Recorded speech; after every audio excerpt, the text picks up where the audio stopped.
Hi, welcome back to the Loneliest Man channel, and today I just thought I would briefly discuss why I think I will always love Japan. Japan will always hold a special place in my heart. Now, Japan is a very well-loved country, and its tourism apparently has exploded. Apparently, if you go to Japan now, in 2024, there are a lot more tourists than ever, which is causing a bit of controversy. Some members of the Japanese public are not necessarily happy about the sheer amount of tourists. And that happens in all sorts of places around the world. I guess Venice has always been one of those prime examples where you've got this beautiful place to visit, but the sheer amount of tourists is making it difficult for the people living there, and then it makes it possibly a less enjoyable experience for the people visiting. And it's all very well and good for me to go and say, oh, there's too many tourists when I go to Japan and visit it, but I'm one of the tourists, so it's a bit of a funny situation to be in. Japan was a little bit different, I would say, in 2010 when I first went, and 2012 and 2014. I could be completely wrong here, but sometimes I did feel that just because Japan hadn't exploded as this touristic country to go to, it felt like I was able to be in my own. I was able to appreciate Japan a little bit more for being Japan, and I felt like when I met first of all, if I went to different establishments to eat or whatever when I'm traveling alone, I wouldn't get turned away as much as like when I went back to Japan last year in Tokyo. It was getting a little bit frustrating that when I would find a restaurant, I'm starving and I find a cool place to eat and they tell you it's closed, and then after a while you're like, I don't think it is closed. I think they just don't want to serve me because I'm a foreigner. Sounds a bit offensive. I sort of get it, it's Japan, and I do feel guilty. I always had a bit of a guilt thing about, like, I knew I was obsessed with Japan.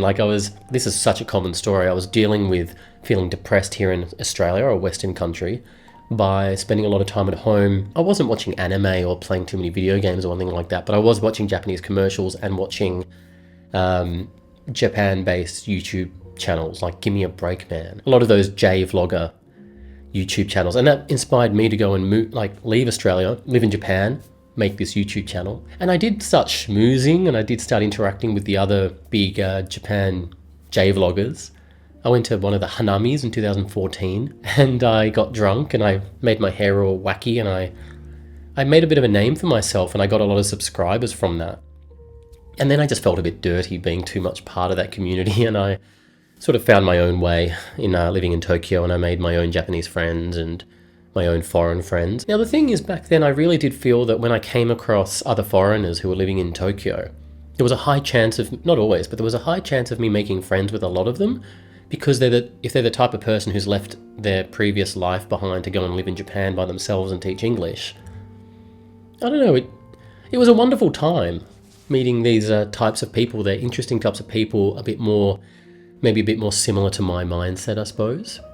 It was very healing after spending my 20s in Melbourne here in Australia and feeling quite alien and a little bit scared to show not just sensitivity and to just be my authentic self, because there was so much harshness and aggression here in Australia. But also the idea of taking care in what you do artistically. That's a very Japanese thing to do, to take care of the tiny details and really cherish the small moments and just take those things seriously. Sometimes Japanese people take it too seriously, and you get a lot of Japanese people who love Australia because they can relax a bit more.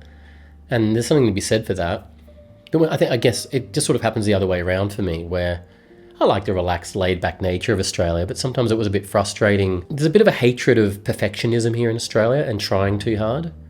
So that can come out, the fact that I was spending weekends trying to develop comics and writing and not wanting to sort of get drunk every weekend caused a bit of a backlash. Now, this could all be in my head. Maybe this is something that a lot of Japanese people go through. Obviously, living as a Japanese person in Japan has a lot of struggles, as we all know, especially the overwork aspect, the rigidity. Sometimes it's difficult to express their true feelings in Japanese culture because of the way it's set up.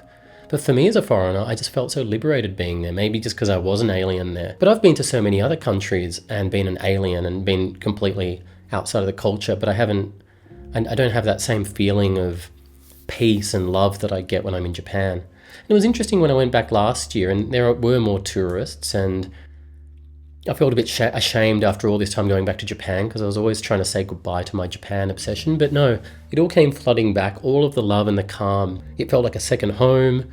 I was even speaking Japanese better than ever, even though I hadn't spoken it in like 7 years or something, maybe 5 years. It was so great going back last year, and it just reminded me that this whole Japan obsession probably is a lifelong thing. I did try to become an L vlogger at one point instead of being a J vlogger, making videos about Japan. I went to Lithuania and thought, why don't I just make videos about Lithuania?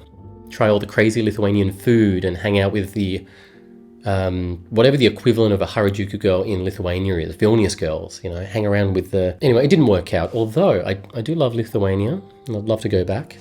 I went back to Belarus twice. I stayed in haunted Belarusian castles and went to out of the way, off the beaten track towns in Belarus, like Vitebsk, if that counts.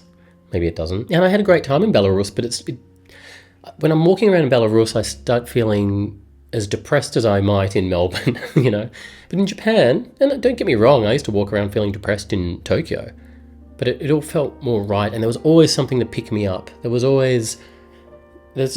lot of people in Tokyo, there's a lot of different things to experience. Tokyo was great. I even enjoyed clubbing in Tokyo. I hate clubbing, but in Tokyo it was great most of the time. And I did drink too much in Japan, that's a whole other story. So yeah, I will always love Japan. Maybe I will end up living there, even though I'm, it's 10 years after living there and I've very much said goodbye to that obsession. Doesn't seem to be going away. Let me know in the comments if you think I should sell everything I have here in Melbourne and just go and live in Japan for the rest of my life. Let me know. I'm the kind of person who will go on a whim and do something like that based on an anonymous person on YouTube. That's just who I am. Anyway, let me know your thoughts in the comments and I'll see you next time.